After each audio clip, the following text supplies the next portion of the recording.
Martino If Gulati backs Carter, he should do so publicly. New York, App. Kyle Martino says that if Sunil Gulati is backing Kathy Carter to succeed him as U.S. Soccer Federation president, Gulati should state his allegiance publicly. A former U.S. national team player and on-leave NBC analyst, Martino is among 8 candidates in the February 10 election.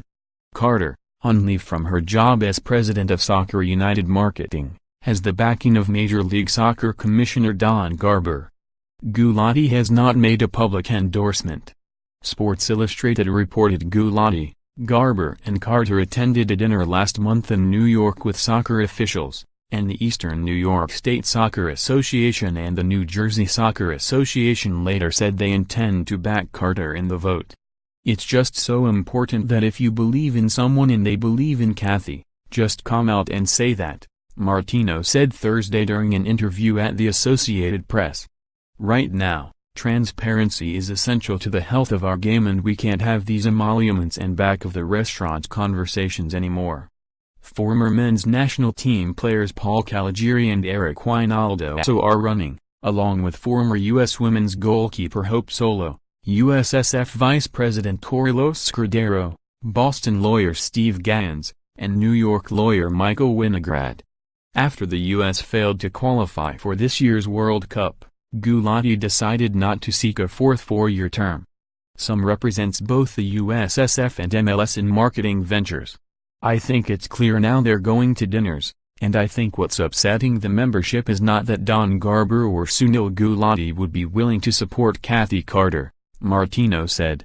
"Carter is a very bright, very capable person, and I like her a lot. So I don't blame them for think she'd make a great president. But we can't be doing things in a clandestine way."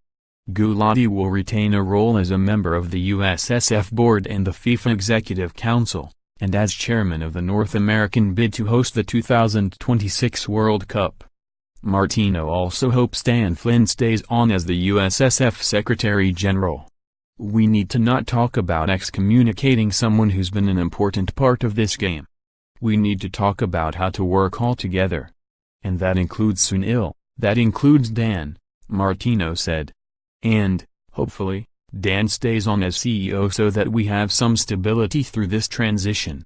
He told me he plans to, which is great to hear." At the election in Orlando, Florida, 20% of the vote is from the Athletes' Council, under U.S. law. The professional, adult and youth councils each have 25.8%. and the remaining 2.6% from other constituents such as board members, live members and fan representatives.